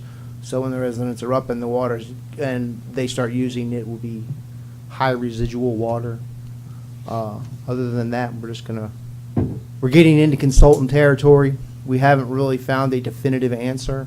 I had 2 people call me over the Martin Luther King holiday asking what we did, which I said nothing, and they said the problem is completely dissipated. Not kidding. I mean, that really happened. And then I don't know what, it's got a very random part to it that we can't explain. So that's where we are with that one. Other than that, I wanted to go over the the electrical plant. I was really looking at one with the new pumps that when we got these installed, especially at the high master stations, we'd see a significant drop in the monthly rate. With Girl Scout Station, the last 2 months we've shaved $235 off each bill with those two new pumps. And with the irrigation shed, if we're running in a lower flow, low demand mode, and we don't kick on our second pump until about 8 o'clock, the savings that we're going to get out of that for the yearly cost is going to be substantial. And fine, well, you'll see what we're doing. And on the, I have an agenda item tonight that I'll go over, and this is going to kind of where I'm going to leave it. I'd invite all of you to come out to the irrigation shed, 5, 10, 15 minutes, go out there and take a look at what we have done and what we are going to be doing. You guys have spent a substantial amount of money out there, and it's all finally starting to come together. A lot of the old legacy problems have almost been done, and now we're going to shift into that Hurricane Irma kind of taught us with this agenda item that's going to be coming up that we're asking for approval on that wasn't in the CIP but needed to be. It wasn't until after Irma that this became apparent. Go ahead and just, Okay, well, the agenda item is for the new VFD. One of the problems that we had with, besides not having electricity, was that Irma really exposed those VFDs. They took a hit. What's a VFD? A variable frequency drive. Okay. These pumps operate our high pressure irrigation system throughout the night. They run on a SCADA program, kind of it's a smart system. It'll run itself. We lost one, and these are 2005 Square D. The vendors won't even come out. They were just like, they're obsolete. You're going to need to replace them. We don't have any of the spare parts. We brought in two specialized contractors, and neither one of them could figure out what was wrong with it. Eventually, we found a technician that came out, and we all went over it and spent about 3 hours and finally figured out what the problem was, and were able to repair it.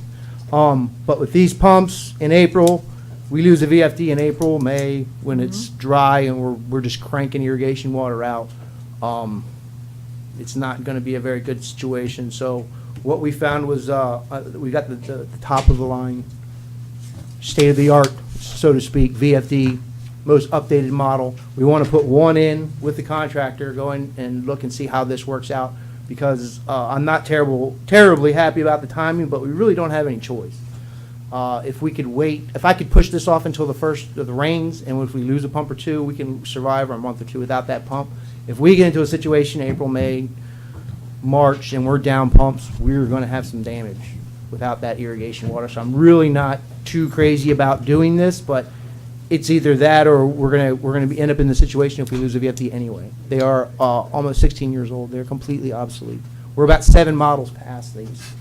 So the contractors won't even come in and work on them anymore. They're just like replace the whole entire thing.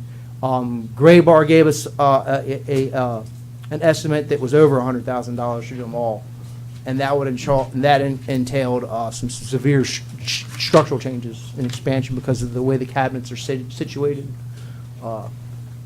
Is our rate consultant aware of these things that we're going to be putting in Yes. capital? Good. Yes, especially on the irrigation side. This is one of many of these issues. That's why I say it'd be a good idea. I invite all of you to come down there and take a look at it and see for yourselves. I'll show you what a VFD is and what, the whole thing, what actually is going on down there. But that's what this agenda item is for approval. And just for clarification, Madam Chairman and board members, if you make the little site inspection, do it individually, yes. just to yes, make sure. sir. Thank you. Mrs. Clerk? Okay, you mentioned this is not a budget item, so where is the money going to come from? We budgeted 2 pumps. Okay. We've already got one installed, and we were hoping to get another one installed. We have 3 brand new ones down there as it is. We just decided it would probably be in our best interest to go ahead and start the VFDs and forego that pump until the next budget cycle.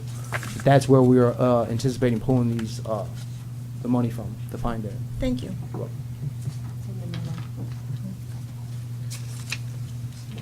Mr. Guy? Thank you, Madam Chairman. I was at the meeting that, with Pelican that Ken was describing, and I thought he kept everybody pretty civil. Rhonda was there, surprisingly, and she helped, I thought, a lot, telling them that the houses that are still under warranty, that they should be contacting Lennar WCI. That seemed to, Yeah, that kind it of, seemed to put the stress level down a little, wouldn't you think? yeah, that helped a lot. Well, I think they should have maybe been there in the beginning. I'm sorry? Let everybody know that they were there from the beginning and not had to go through that whole, there she is back there in the back. Sometimes you just gotta let the people ventilate. They just Oh, yeah. have to Most get it off definitely. their, Most definitely. get it off their shoulders. Yeah. But anyway, I thought you did a nice job. Thank Thank you, Madam Chairman. 3, Florida Line, all 3 with Florida Line. Have we heard anything or seen them in the last No, 2 months? nothing. How are we coming with our readers, and what's our failure rate? Good, It's about the same? we peaked over 500. When we were at that meeting, I asked them, would it be over 500? I think we were at 580, I think, for the We're year. at 580 We for were the year? 580 for the year. That's one complete cycle, 580, I believe. That we had to Give or send take. back and get replacement. Yep, and then- we're going back. There's a big batch out there right now, ready to go. Then you may or may not know, did they accept the check? I have no, I'm not fully, I don't know. Not that I'm not You haven't aware heard of. anything? No, I'll send an email to Steve right now. Steven should ask him So, if he's. these whole meters are just give me a headache. To me, that's an excessive amount of defects, to the point of which would constitute, I told you. it's some future action, or, because here's the problem I have, and when I ran into similar situations in the past, that amount of defects, even within warranty, usually will lead to other issues long-term downstream.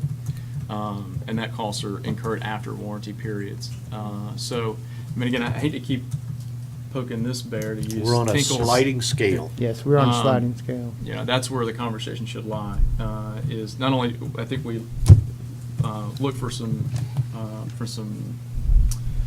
what do you say, the retainment of funds per the agreement, but when we continue to have these defects, and that goes to quality of product and our confidence in quality of product. We haven't even seen the point where the replacements, where we've had the replacements in place long enough to determine if there is going to be a re-break. Is it a manufacturer defect? Is it, what is the issue? I mean, I think we should be looking into a possible alternative path to either recoup some damages, additional damages outside of what we've been able to retain. And I could be out of bounds here, but I just have a real problem with this. Yeah. I hope We we're got- keeping all these records to Oh, where yeah. we We can totally- instant it's totally recall automated. back and pull them out Yes, if they come in. I get them every other week. I get reports. I know exactly where we're at for the bi-monthly period. Just don't put them in the And- lockers upstairs because they'll Yeah. get lost. At this rate, we would turn the system over from the original install within 3.5 years. We will turn it over completely. That's bull. Operationally speaking, it works. The system works. I would put, watch and warrant on it. But with the original install and the way it was done, and I think one of the biggest things that I see is the lids. Once that's addressed, I think. Say a that lot of- again? The The lids. lids. The lids. The lids that they're sitting on. Once that's addressed, I believe your curve will just, because a lot of that is But we don't have a solution for the lids at this point. to right? replace the boxes would be Replace my, them. would be Yeah. my. So, I mean, Looking at a that's, lot of money. Yes. that's almost, I know, but that's what I'm talking about, where that, You could get should those, we be you responsible get the for- MIUs off of those lids and put down to the side of the boxes where you could, the lid, you take the lid out of the But equation. that's my point. I mean, we're going to have to incur the cost of Yes. that. Yes. And in the. We have it for in the- 10 in the years and then a contract 10-year design, sliding scale Is there for- I'm some sorry. type of stipulation that there's a fault, is a faulty design, or is it functioning as designed, and we didn't do our due diligence to determine whether that product. Yeah, that's something I can get with Ken, talk about, as well as Tyler. Okay. Danny and those I- guys. As this being a turnkey contract, they don't have a lot of wiggle room. No. If they thought those lids were a problem, they should have addressed And if it. there's historical, That is the issue. A lot of the problems is that, Yep. the lids. if there's cases, Tony, where there's been prior, defect notifications or issues with those types of lids, and they're still implementing. This, I mean- this is why, and kind of sensitive right now until we get this issue resolved about the cashing of that check, but making contact with some other utilities that have those, I'd still like to know what their failure rate is compared to ours on a comparative basis. Yeah, that meeting, it was 3%, was the industry standard, and we were above it. We were I about know. 4.9, Did you have a 4.8, somewhere in there question for for their. Yes. Okay. When they're I didn't have finished. anything else. I have one more. I had a resident ask me the responsibility of gateways with the sewers. Okay, where do your pipes take over? Because they had a blockage and they wanted to know exactly where your pipes take over. It would be at the 6-inch cleanout cap, where it goes in, 45s into the sanitary sewer. from If that there point. is a clean out. Okay, yeah, but they were. Excuse me? If there At is the a street. clean out. That's If there's, what I yeah, right wanted. Clean now. out There, at the there, street. there is, when you telescope on that lateral line, or that line going into our sanitary sewer, where it becomes. Reduces. Yeah, is where right where it well, it'll go to a 6-inch, and that's where it goes into our sanitary sewer. 6 So to a it's at 4. the street. That's where Yes. they wanted to know if it was anywhere on their lawn or. It predominantly is on the lawns, probably about 10 feet from the curb. Yeah. You'll see it, in Stony Brook, well, in Stony where Brook, it's- they're should kind of all be. over the Feet. place, but Yeah. there's a Ours clean are- out. Depends on your a right of way. clean out Depends on cap. the right of way. From that point, if you go down onto a camera, you see where it comes out a 4-inch line, and then it goes to a 6-inch line. That's where that's So where our basically anything responsibility before is. the street. When we go out and do that, we give them if it's on your side, it's your bill, if it's on our side, it's on our bill. Right. It's usually, in Stony Brook, what I've seen, it's usually a combination of both. Because they had. We just did one Saturday. Yeah, Snake, and they were interested in, because it had to go way out past the lawn, so. Yeah, if it's like in their driveway or in there, it's always, it's on their side. It's We encounter that a lot, or they'll go through it, or for whatever reason, it's become cracked, but. They See, asked. we did one this Saturday, and that was the issue. It was on both sides. They were both cracked. If they run a camera do through there? their clean out, they'll find it. Okay, so, Yeah. Run a camera through the clean out, they'll find it real quick. Yep, usually. all right, thank you. Just one last thing, Kenny. I've noticed sometimes, and I don't know if it's just kind of a coincidence or if they were testing something, but along Gateway Boulevard, as you're really from almost Gateway Greens down to Stony Brook, sometimes the sprinklers are on, shooting on the sidewalk. And I don't know the timing of that. I mean, for one, I mean, even myself, when I run down there, I've got to literally go on the street in order to get to a dry patch, and I've seen other people do that. Is there cases where we do run the sprinklers Yes. during During the the zone. day on that side? During the zones, yes. They'll be during. And also, if that's going to be common practice because of the zoning sequence and there's no Right. other way around it, especially like when you get past Hidden Links towards Stony Brook, we're basically, the head on there is watering. Both sides of the sidewalk. Yeah, and especially the side there's no real reason why we would drench the sidewalk during operating hours. I don't know if it's just different heads that we. Because the developer didn't want to pay for a double You know, system, but that's why. I'm bringing that to your attention. If we need to water on that cycle, maybe we could look at altering the head so it's just spraying up to that sidewalk and the side that we truly manicure and not the weed side, over by the development. Just Yes. a little FYI. Yes, sir. Yeah. Absolutely. I was gonna make a motion. I was just gonna Oh. ask, can I entertain a motion to approve Kenny's agenda item? Want me to- I make a motion to approve the expenditure of $11,760 for a new BFD. Second. I got a second. Bill got We it. got 2 seconds. I think it was 3, actually. Bill can have it. Bill can have it. All in favor? Aye. Any opposed? You've got a new BFD. Thank you, ma'am. Madam I did- Chairperson, there was an email that came out at noon time today concerning the water smell issue. And I don't know if you would like me to just read, it states that Lennar is going to be involved in solving the problem. If you're not aware of that, Yeah. Okay, Is that just a PP? there we go. Just Pelican Preserve residents? just those that are on Gateway Services water. Yeah. Yeah. Gateway water odor problem. There was an email? Contact Customer service at Lennar. If you do not, they will not be part of the solution to your problem. I don't know if anybody has seen that, or if you would. I think what that's saying, what they were saying yesterday was that they would want a lot of the residents to go through the normal protocols that we were gonna post. You know, to go through the 333, to go through flushing, you know, and go do all the basics.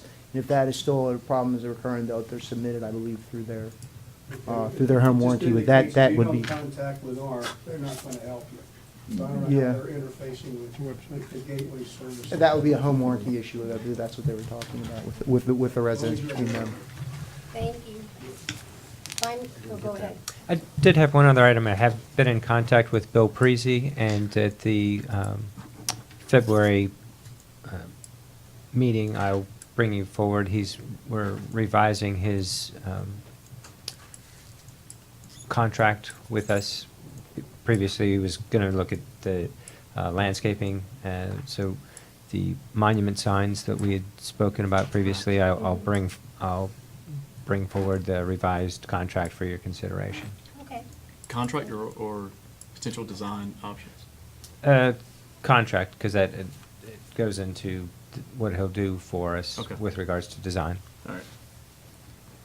accounting and finance manager.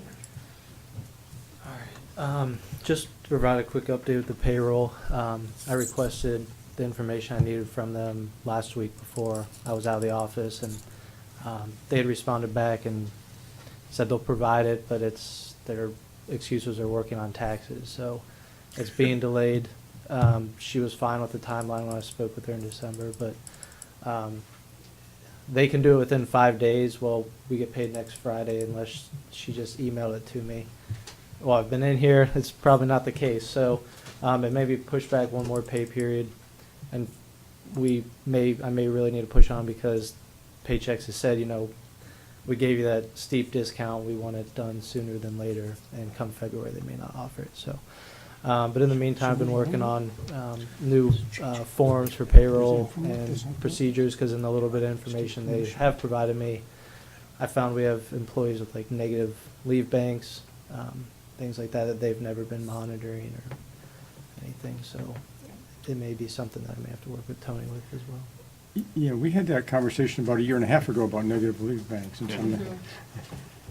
And Mike, let me ask you a couple questions. So with the new paycheck system, can you set up administrative alerts that will let you know when someone's bank is negative or when it exceeds a certain amount? And that are you putting those controls in place? With Paychex, it's an additional service of $3 per pay period, and the employees, when they'll actually have a portal online, so they'll actually see that, and when I'm entering the stuff, it won't allow me to. I'll see it. I can make manual adjustments if need be. So I don't think anybody was ever just watching this before. I've found tracking sheets that were like a year old, and it was like one pay period, and then it never went on from there. So I don't know if somebody here was trying to watch it. But in Paychex, I'll see all that. The employees will see what they have available, things like that. You might, So- if you can do me a favor, send me a reminder email, and I'll send you all the materials I had when the issue arose about a year and a half or so ago, I believe, Okay. about leave bank, because we really don't have it, and that was part of the discussion about properly setting one up also. Right. And We don't Kat- want to go through it again. No, and Catherine Hunter and I are off, because there is no leave bank policy really in the new manual too, which I don't think has even come back to the board. with amendments. No, and that's something we can look at. We have because some there's- suggestions for that. We have one of our attorneys does tax and employment and HIPAA law, so. And I don't know, Mike, I don't know if you can answer this question or not, but I don't know if that falls within your job description is, looking at some of the employee and HR policies that are aligned to payroll. I would say, if not, congratulations. You now Well, yeah, have that responsibility. thank you. I've been waiting for the But congratulations. you'll need to go back and Oh, yeah. see if you can dig up even some of the work that April did, coordinate Correct. with Tony, so you at least have understanding of some of the things that we resolved, some of the issues of the past, so make sure that that's reflected in the Right. new payroll system. So we start off with a nice, Well- clean, validated slate.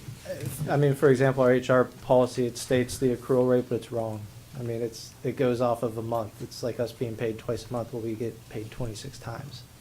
So really, in their paychecks, it's different than what is even stated in our manual. Yeah. I mean, it works out in the end. Yeah, we but- need to have a conversation, yeah.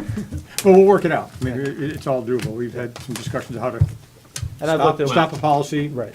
start a policy. And this is part of that conversation at the board advance around organizational assessment, staff reviews. Because these types of things, if policies are not reviewed and validated, if employee handbooks, I mean, that opens you up to a lot of risk.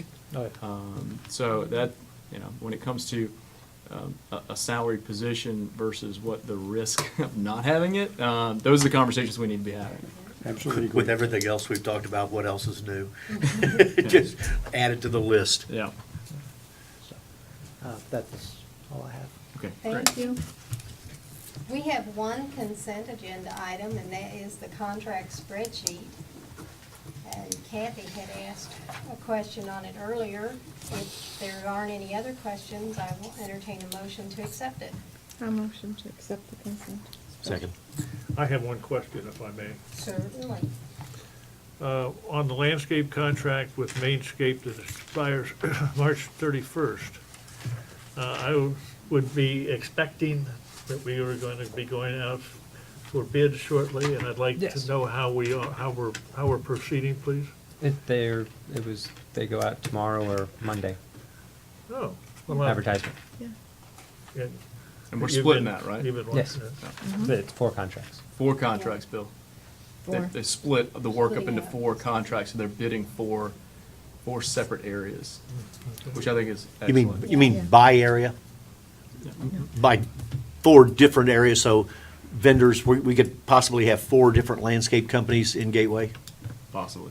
We have the contract is for landscaping, the general landscape contracting, and then there's another contract for mowing, the rights of way. Oh, okay. There'll be Okay, so another it's not- contract not- for, Not, okay. well, the way it is now, Functional- Mainscape, Gotcha. Areas. Gotcha, Mainscape gotcha, does gotcha. It's all it's that. tasks. They do all the mowing, right. Okay, okay. Kind of almost by category. I was gonna say, we're gonna have 4 vendors. Well, we could possibly have That- 4 that different could be vendors, chaos. depending on But it's how. specific to Certain their Tasks. functional Right. Yeah, description or category or whatever. Correct. task. And that's irrigation as well? Irrigation is part of the landscaping contract, yes. But that's its own separate, Those 2 are, irrigation, right now, we're gonna keep it with landscaping, because to actually pull that out, we need to add another position to do irrigation. That's okay. really So a we're year away full-time from position. that, Or We're gonna however t- long the contract. Those will be one of the things we'll That's another talk about at question. the retreat. This, for this RFP or going out for bid, the contract is a year? Yes, Okay, so we're bidding out a year contract to do the work. yes. Okay, great, thank you. With the option to Option to renew renew. if we're happy with the performance. Okay.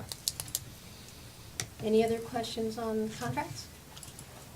Okay, I'll call the question. All in favor of accepting the Aye. contract spreadsheet? Aye. Okay, motion passes. That brings us to supervisor comments. I think I started at this end the last time, so I'll start at this end this time. We got all my, well, I take it back, one item. I sent you a list of Lee County park consultants. Have you had a chance to do anything with that yet? I am familiar with actually 2 of them. Okay. So that'll also be something that we Can would. we put that on a future agenda to either bring them in or have you give us a update on their abilities to perform the services that we want in the way of preliminary master planning of Yeah, our parks? that's on we're gonna discuss some options in our board advance. Okay, And then coming out of that, we should have fine. next steps and a clear So you plan. didn't know 2 of the 4? I do know 2 of Good, these. good, good, good. That's And all I had. I thought that was something that we could also address at the board retreat, to talk about that, to actually get your vision and ideas of how you want to proceed with that. It's Advance Oh, or oh, retreat? I'm sorry, I'm Advance. sorry. Yeah, I'm sorry, but there is another Well, I one. hope we advance. Interesting choice of words, you're right. It's I hope we interesting. advance. You Another love item- English language, right? Another item for clarification on budget. After the last meeting, I learned in the meeting that we were talking about maybe taking some of the money out of what I looked at and understood was $165,000 dedicated to storm sewers, and that some of that money was going to other tasks. I think that we have a combination of Irma-related expenses that somehow, some way, we got to pay for those deals. We've got things like Pond 106, and I'm sure we have various other sundry things that were not budgeted. When are we going to have a discussion of where we vision taking that money out of? Because right now, I'm sitting here seeing that we've got, what, $600,000-$700,000 in this year's budget for that building that isn't going to happen. Why can't we transfer that stuff that were the unexpected expenses and transfer that to whatever category it needs to be and not go back and rob from the other expenses that have needs? When are we going to have that discussion? I think that would be something that I'll get with Chris next week, and we'll get that on a future agenda, because Stephen will be the one that'll have to help Well, the move reason that around. the reason I bring it up is when we had the meeting last week and we got talking about the stormwater, we have a complete breakdown of the quantities in Gateway Greens. Tyler applied the costs that you'd had in very crude, but best we have, applied the cost that we incurred at Stony Brook. When we added all those up, including manhole or drain inlet cleaning, we went over $500,000. And when you sit back and you think, that's a heck of a lot of money. But when you think that Gateway Greens is 60% greater than size of Stony Brook, and then add 1.6 times what they spent in Stony Brook, the number is unbelievably close. Well, So we need to be talking about budgeting, because I've had now residents, as a result of that last meeting, asking me, when are you going to fix mine? Cypress Cay, Bristol Park, Sure. Pinecrest are all asking Timber Ridge. When are we going to be doing ours? So we're looking at, I wouldn't be surprised if we would hit $1.5, maybe even $2 million of budgeting that we need to address. And these people are not going to be satisfied waiting 2-3 years for this. For there's- one reason, it's backing up in their streets. There's something that I think we've kind of touched on in the past. I know April was kind of working on a plan for this, but we should be doing a quarterly review of our 2018 plan. So, for example, we went through budgeting, went through capital projects. We did all that a couple months ago. Now, or at least in sometime in this quarter, we need to go back, look at our capital project list, our maintenance, Yep. any new items that have come up that were unexpected, like Irma, and each one of those maintenance and capital, we need to prioritize. And like if it's the building budget, if that's no longer priority or valid, it gets knocked down. Do we really reallocate this dollars? So I think we have to go through that quarterly. It should be a routine that we do on a quarterly basis, or at least biannually, to make sure that we're online with our priorities, to get an update on where we're at with those, with the sequencing of those capital projects or maintenance items, so we know where we're at. So we don't get to, towards the end of the year and we've only completed a certain number. So it's a project management task and an operational task. But that's what I would recommend. Well, what complicates it is that we have needs that are assessment-based driven, and we have other task needs that are utility rate driven. Correct. And so we gotta watch that. You just can't, you gotta watch how we rob Peter to pay Paul, That's- because we can't do that. Well, that's Yeah. part of sequencing and So we need to look at this reallocation, closely. validation of But right now, the items. storm sewer and the other, the building fall within the general fund section. So those transfers would be fairly simple. But to transfer it over into, let's say, water, sewer, or irrigation, that's gonna be a little bit more complicated, You have to find a connection. because that's rate-based. You have to find a connection. I'm sorry? You have to find a connection. We have to find a connection. Those That's are right. some of the things Supervisor Banks that we're going to be talking about. We So we were need to talk looking about at stormwater utility, and actually, we need a funding mechanism help. to actually we don't have something in place right now to go through and clean out the catch basins. We want to present something where we go through each subdivision and work our way through cleaning out catch basins and pipes and, you know, things that need to be done that Preventive haven't been maintenance. done. These are things that we will discuss. So We- I just sort of, there's 3 items, I think, that we have for our board advance. One is the Parks and Rec's future planning discussion. The other is, you know, let's say, organizational assessment and staff evaluation. The third is, what am I missing? Better bring the Oh, building the back facility, up. so the future, I call it facilities plan because it's facilities. I don't know why we call ponds facilities plan, but it's the future building and facilities plan. Okay, so those are 3 that I know of any, because I want to make sure that we're planning for those, we're preparing. Then this budgeting issue. And then we could And I think probably that's a do- sidelight of that. Yeah, Yeah. we could have a 28 planning review session. So that's 4 items, and that's probably about maximum. That's going to blow your time. And that doesn't include some of the things that Joe's gonna wanna bring Yeah. up, so. Yeah. So, So it's a busy day. Yeah. It'll be a busy day. Because if there's some prep work that needs to happen for those items, to help us kind of expedite what we need to cover and to get through all these items, then if you can communicate that with Joe or have Chris do it, whoever's putting the agenda up. Did you have anything else under No, ma'am. supervisor comments? I did not. Mr. Guy, I have nothing. Mrs. Flaherty? No, I asked all my questions, thank you. I have nothing either, and at this time, I will adjourn the meeting, and it is 5:06. Thank you, ladies and gentlemen. A new track record. Woo-hoo! We didn't need a break. It's supposed to be chilly again tomorrow morning. I applaud the chairman for expediting this meeting. That was I